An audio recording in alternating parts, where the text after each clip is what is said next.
طول عمري بشوف الفلوس في البنك دي حاجة أمان قوي، وإن الفلوس في البنك والشهادات والودايع دي حاجة كويسة، لحد ما حسيت قد إيه هي ممكن تكون مش أحسن قرار، خصوصا مع وجود صناديق بتعمل نفس اللي بيعمله البنك بس بشكل أجمد بكتير. أجمد بقى في كل حاجة، يعني ممكن يكون العوائد بتاعتها أعلى، وكمان الشبهة الشرعية أقل، وأهم حاجة بقى بالنسبة لي شخصيا إن أنا ممكن أسحب الفلوس في أي وقت. يعني أنا ليه أحط فلوسي في شهادة وأربطها 3 سنين؟ طب افرض حصل أي حاجة طارئة مثلا اضطريت إن أنا أسحب فلوس، بتسحبها بخسائر كبيره قوي في البنك وبيكون عليك عقوبات كبيره. دلوقتي بقى سواء سجلت في ساندر او في تلدا انفست او في اي شركه وساطه زي مباشر تريد او اي اف جي هيرمس 1، ودول تقريبا اشهر حاجات موجودين لحد دلوقتي في السوق المصري.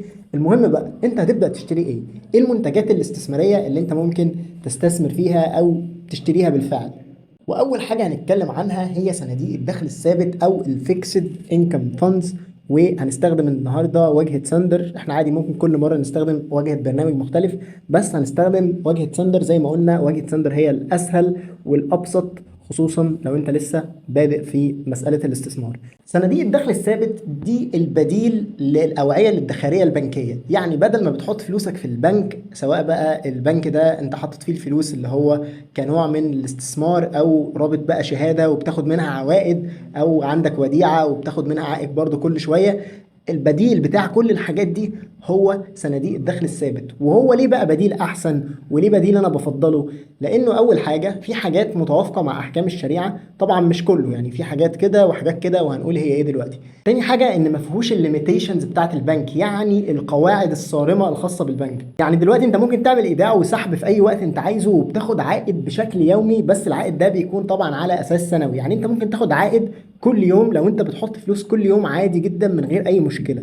وما بيكونش بقى في المشاكل بتاعه البنك، ان انت ما ينفعش مثلا تكسر الشهاده البنكيه قبل 6 شهور او قبل 3 شهور، او لو كسرتها هتخسر ايه بالظبط منها. كل ده مش بيكون موجود خالص خالص خالص مع الفيكسد انكم فاندز او صناديق الدخل الثابت. بتكون سهله وبسيطه، بالطبع بيكون فيها عمولات في الايداع والسحب او في شراء الوثائق او الاسهم في الصناديق دي، وبرضه الخروج من الوثائق دي. لكن العمولات دي بتبقى بسيطه جدا لدرجه ان انت، صناديق الدخل الثابت دي انا بفضلها لان الايداع والسحب عليها بيكون سلس. حتى العمولات اللي هي ممكن تكون موجوده على صندوق من صناديق الدخل الثابت، انت هتلاقي ان انت لو سبت الفلوس بس فيها يوم او يومين عمل، هتلاقي انها غطت كل التكاليف او كل العمولات دي، واي حاجه بتيجي بعد كده بتكون عباره عن مكسب ليك. كمان صناديق الدخل الثابت هي يعني امثل حاجه وامن حاجه لو انت بتدور على حاجه تعمل لك فايده مركبه طول الوقت، وامان 100% او 99.9% امان، بتكسب بنسبه كبيره جدا. النسبه مش واضحه ومش محدده، ممكن بيكون الشهر ده مثلا 1.5%، الشهر اللي بعده 1.4%، 1.6%. لكن على الرغم من ان الفايده مش نسبه ثابته، هي نسبه متغيره، الا ان دايما انت بتكسب. يعني انت بتبقى فلوسك في حاجه امان، مضمونه بنسبه كبيره جدا، مضمونه بنسبه عاليه جدا، احتماليه الخساره فيها يعني تكاد تكون منعدمه، لكن المكسب هو بيكون قليل. وده طبعا وفقا لقاعده اللو ريسك لو ريورد والهاي ريسك هاي ريورد. يعني لما بيكون حاجه فيها مخاطره عاليه، ده معناه ان انت كده الحاجه دي احتماليه المكسب فيها كبير. لما تكون حاجه المخاطره فيها قليله، برضو احتمال ان او المكسب فيه بيكون قليل. فصناديق الدخل الثابت هي امن حاجه في المعادله، اللي هي ريسك قليل جدا، وقصاده برضو بيديك عائد مستقر امان، لكنه برضو قليل مقارنه بالحاجات التانية. يعني تقريبا لو بصينا على كل صناديق الفيكسد انكم الموجوده، اللي هم حوالي 14 صندوق على ساندر، وتقريبا برضو كل منصه هتلاقي عليها برضو عدد من الصناديق، واللي بالمناسبه كلهم هتلاقيهم زي بعض. يعني ممكن تلاقي صناديق من هنا موجوده هنا، وده طبعا طبيعي، وتشتريها من اي حد عادي زي ما انت عاوز. هتلاقي ان تقريبا معظمهم كده يعني في حدود ال 19%. في طبعا حاجات بتبقى اعلى زي مثلا صندوق بريق اللي هو 22.8%. في حاجات اقل بتوصل ل 15% او 14%، زي صندوق ازيموت سيفنج فند اللي هو ده، او صندوق جي اي جي ماني. ده برضو يعني بينزل شويه، بيبقى تقريبا 15% او 16%. لكن تقريبا معظمهم لو جيت تاخد المتوسط بتاعهم كده، هتلاقيهم تقريبا كلهم عند ال 19%، اللي هي نسبة برضو قريبة جدا من نسبة الفايدة اللي محددها أصلا البنك المركزي. وده لان معظم الحاجات دي بتستثمر في ادوات دخل ثابت عند البنك المركزي. طب هم بيستثمروا في ايه بالظبط؟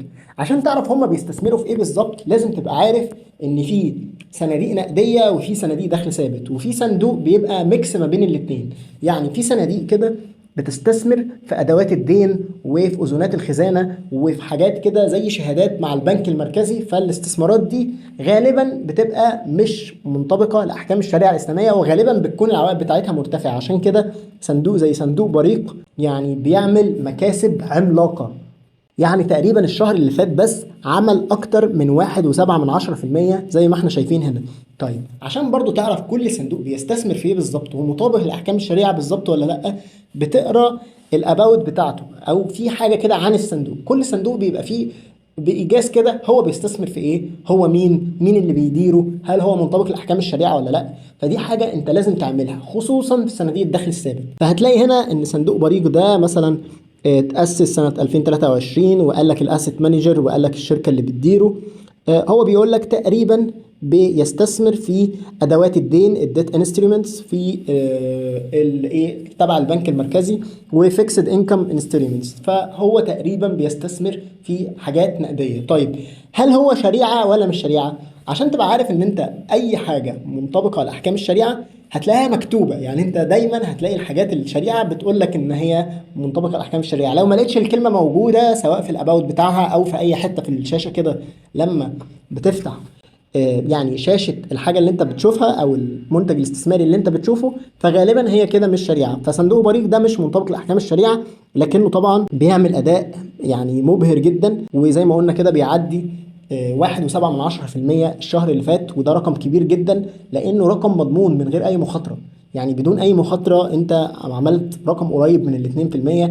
يعني لو معاك مثلا مليون جنيه فغالبا هتعمل لك 20,000 جنيه في الشهر أو أقل شوية صغيرة يعني بدون أي مخاطرة. فهو ده صندوق مثلا زي صندوق بريق. طيب هنيجي بقى نشوف صندوق تاني زي MTF اللي هنا ده، أو صندوق مصر تكافل فند اللي هو مصر التأميني التكافلي.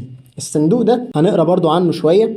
هيقول لك مصر تكافل فند انفست ان شورت تيرم فيكسد انكم، في حاجات قصيره الاجل، حاجات استثماريه او برضو حاجات دين او دخل ثابت قصيره الاجل. وهو بيقول لك ان الفند ده ديزايند از شريعه كومبلاينت، يعني ده منطبق لاحكام الشريعه.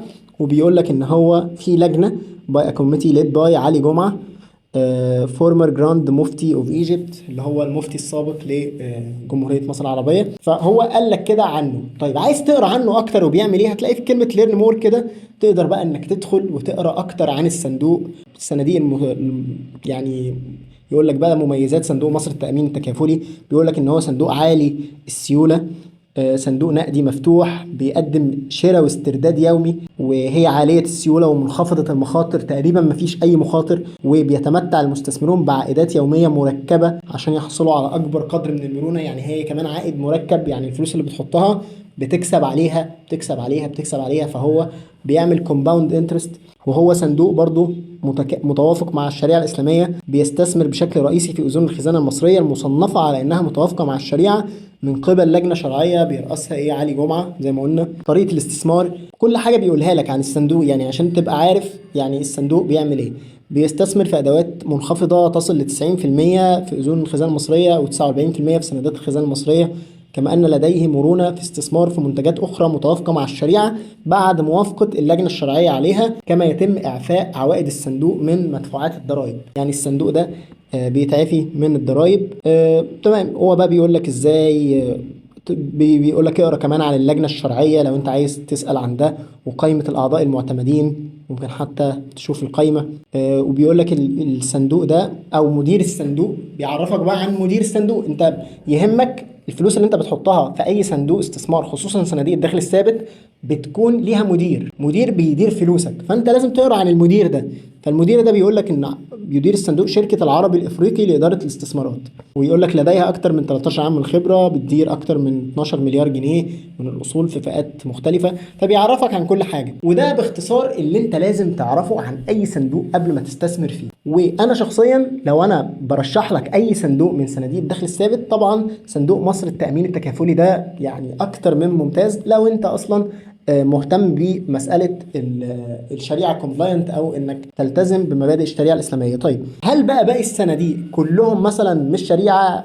في وفي يعني اعتقد ان صناديق الشريعه برضو فيها هنا اللي هو ازيموت ناصر فند، اعتقد ده من الصناديق المتوافقه مع احكام الشريعه، وزي ما قلنا هتلاقيه مكتوب. خلينا نقرا عنه.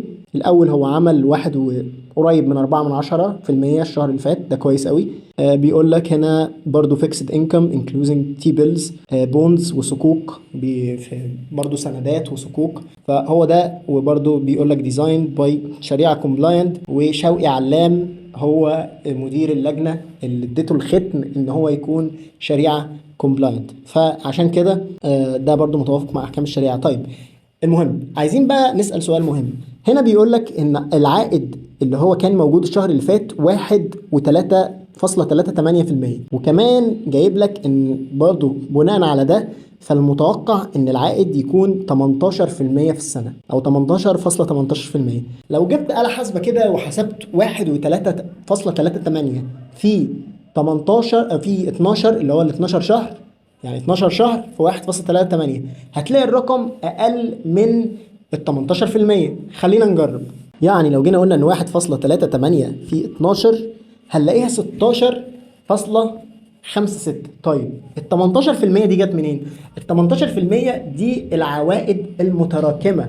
يعني انت لو دلوقتي حاطط 1000 جنيه مثلا في الصندوق ده، وقول عملت 1% بعد شهر، 1% من 1000 جنيه يعني 10 جنيه، فهي عملت 10 جنيه. الشهر اللي بعده لو عملت برضه 1%، فال1% على ال1000 جنيه ده مش هيكون 10 جنيه برضه، لا، لأنه بقى 1010. فال1% هنا هيبقى أكتر من ال1% بتاع الشهر اللي فات، لأنك بتعمل عائد تراكمي، لأن الأصل أو رأس المال بتاعك الأصلي زاد بقى عليه فوائد، فبقيت تاخد فوائد على راس المال الاصلي زائد الفوائد اصلا اللي انت كسبتها من الشهر الاول. فلو جمعت ده على مدار السنه كلها هتلاقي ان الشهر الاخير ان لو نسبه الفايده فضلت زي ما هي انت بتكسب اكتر.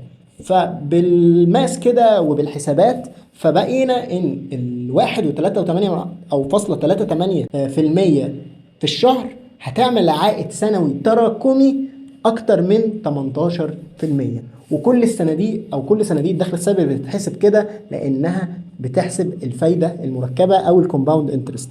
نرجع تاني لصندوق مصر الام تي اف او مصر تكافؤ الفند، هنلاقي ان برضو يعني الاكشوال ريتيرن بتاعه 1.46، ولو فضل كده كل شهر هيعمل في السنه اكتر من 19%، وده رقم طبعا يعني مبهر وقوي جدا جدا جدا كعائد تراكمي يومي وممتاز يعني، واكثر من رائع. طيب هل في صناديق بقى بره الصناديق دي انت ممكن تستخدمها؟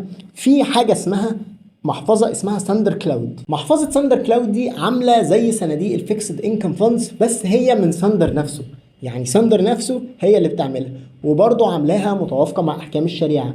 وكمان يعني في اوبشنين، اما اوبشن الانستنت او اللحظي، او اوبشن الشهري انك تفضل سايب فلوسك بالشهر، وهنشوف دلوقتي الفرق ما بينهم. لكن الفكره العامه بتاعت ساندر كلاود هي فكره الفيكسد انكم فاندز او صناديق الدخل الثابت، اللي هو صندوق بتحط فيه فلوسك وبيعمل ارباح يوميه. هي نفس الفكره، والفكره دي برضو بتعملها شركات كتير غير شركات الاستثمار، زي مثلا شركه فوري. شركه فوري عامله كارت ماي فوري الاصفر، الكارت ده هتلاقي فيه برضو انك تقدر تعمل استثمار، او في اوبشن كده اللي هو فوري يومي. فوري يومي ده بتحط فيه الفلوس وبرضو بتعمل عائد يومي، كل يوم بتعمل عائد اللي هو تقريبا بيكون تراكمي على اخر السنه حوالي 19%. لو جيت كده عند كلمه والت اللي موجوده هنا في ابلكيشن سندر، هتلاقي في كلمه انفستمنت، ودي اللي احنا قلنا عليها بتاعه الايداع والسحب. تعمل هنا توب اب ايداع بكل طرق الايداع الممكنه، او بتعمل ترانسفير انك تبعت فلوس لحد، برضو دي اوبشن موجود. او تسحب يعني. فالاوبشنات دي موجوده في انفستمنت او في استثمار. لو جيت بقى على كلمه سيفنجز او ادخار، هتلاقي يعني حاجه بقى اللي هي ايه، الادخار او الكلاود، ساندر كلاود، اللي هي صناديق الدخل الثابت الخاصه بساندر. اول حاجه هي ايه الميزه من في صناديق الدخل الثابت بتاعه ساندر والحاجات التانية؟ هقول لك ان صناديق الدخل الثابت بتاعه ساندر الايداع والسحب ليها ببلاش، يعني انت بتحط الفلوس وبتاخدها تاني يوم، بتحط الفلوس وبتاخدها تاني يوم من غير خالص ما يكون عليه اي عموله، على عكس ما انت بتشتري وثيقه في صندوق زي مثلا مصر التامين التكافلي او صندوق بريق، هياخد منك عمولة وانت داخل تشتري، هياخد منك عمولة وانت خارج برضو. فده بيكون افضل لو حطيت مثلا، لو فلوس انت هتسحبها على طول هتسحبها بسرعة، فبيكون افضل انها تكون في ساندر كلاودز. اما لو انت عادي هتسيبها فترة طويلة، فالافضل طبعا تسيبها في الصناديق اللي ليها مديرين مشهورين واقوى بكتير من ادارة الصندوق الخاصة بساندر كلاودز. يعني عايزين نفرق ما بين ساندر كشركة وساطة مالية وساندر كمدير استثمار، او هو بيدير صندوق استثماري. فساندر كشركه وساطه ماليه طبعا بقى لها سنين وجامده جدا، اما فكره ساندر كلاود زي ما بقى لهاش لسه سنه، ما كملتش سنه. فعشان كده احنا بنفرق ما بينهم. فلو انا عايز الفلوس بس تعمل لي مكسب او عوائد لمده اسبوع او اسبوعين او شهر، فماشي اسيبها في ساندر كلاودز. اما بقى لو انا عايز الفلوس تقعد فتره طويله، فلا يفضل ان انا احطها في صندوق دخل ثابت في من الصناديق التانية. خلي بالك السيشن اللي احنا بنتكلم فيه دلوقتي كله عن صناديق الدخل الثابت، احنا ما بنتكلمش خالص عن الاسهم او عن صناديق الاسهم او عن صناديق الذهب او المعادن التانية. طيب خلينا بقى نعرف الفرق بينهم. احنا ممكن يعني تدوس كده على كلمة نيو كلاود، هيقول لك ان في اوبشن كده اللي هو الانستنت سيفنج، اللي هو على طول ويزدرو اني تايم من غير اي فيز، من غير اي حاجة، بتسحب وبتعمل ايداع بدون اي حاجة. فده اول اوبشن اللي هو اللحظي. اما بقى الشهري بتعمل عوائد اكبر، يعني تقريبا اللحظي بيعمل 17.6 في السنة، يعني ده ممكن يكون 1.3% في الشهر، رقم كبير. اما ده بقى 20.5%، يعني اكتر من 1.5% في الشهر. فالفرق بينهم كبير شوية، خصوصا لو مبلغ كبير انت هتحس ان الفرق كبير جدا. بس خلي بالك المانثلي سيفنج ان انت ممكن تسحب بعد شهر ما تحط الفلوس، يعني لو هتسحب قبل شهر هياخد منك 0.5% على الفلوس اللي انت بتسحبها. فطبعا 0.5% ده رقم كبير جدا، ممكن يكون اكتر من كل العوائد اللي هي انت جمعتها. لو انت حطيت الفلوس مثلا اسبوع او حاجه، ممكن ما تكونش جمعت لسه العوائد دي. فعشان كده الافضل انك تحطها انستنت لو انت هتسحبها بسرعه. لو انت ناوي تحطها اكتر من شهر فتخليها في المانثلي سيفنج، ده بيكون افضل بكتير. وهي دي كانت صناديق الدخل الثابت. ومهم جدا جدا اي محفظه يكون فيها يعني صناديق دخل ثابت او ما يوازيها من اي حاجه تانية، لان صناديق الدخل الثابت ده بيكون الركن او الاساس بتاعك كده، اللي انت بيبقى معاك فلوس ضامن انها بتكسب، ممكن بقى حاجه تانية تكسب كتير قوي او ممكن تخسر. فحجر الاساس بتاعك اللي انت معتمد عليه بيوزن المحفظه هو صناديق الدخل الثابت او اي حاجه تانية تعادلها او توازيها من المنتجات الاستثماريه. طيب نسبتها بقى كام في المية من المحفظة بتاعتك؟ طبعا دي كل واحد وعلى حسب يعني طريقته في الإدارة وعلى حسب مقدار تحمله للمخاطر. يعني هنفترض ان انت مبلغ كبير قوي انت محوشه تحويشة عمرك بالنسبة لك، فمش عايز تستغنى عن ولا قرش فيه، فبرشح لك انك تحط مبلغ كبير في صناديق الدخل الثابت او نسبة مئوية عالية، ممكن اكتر من 40% او 50% من فلوسك تكون في صناديق الدخل الثابت، لانها غالبا مش هتخسر. اما بقى لو انت فيك روح المغامرة كده، فبرضه لازم يكون معاك فلوس في حاجة زي كده امان، لكن خليها نسبة قليلة 10% 20%، وتسيب الباقي بقى للمخاطرة والمغامرة والاستثمار الاكتر. عايز تمسك العصاية من النص، يعني كل واحد بيخاطر على حسب مقدار تحمله للمخاطرة وعلى حسب مقدار برضو هو محتاج الفلوس ولا لا. فاحنا بدأنا دلوقتي السيشن ده بأسهل حاجة ممكنة وأأمن حاجة، هي لو ريسك برضو، يعني لو ريورد، او يعني مخاطرة قليلة خالص او معدومة، وفي نفس الوقت برضو الربحية بتاعتها حوالي 20% سنويا او 19% سنويا في الوقت الحالي. البنك المركزي فيه الفايدة فيه تقريبا في الرينج ده، فعشان كده هي دي النسبة اللي موجودة.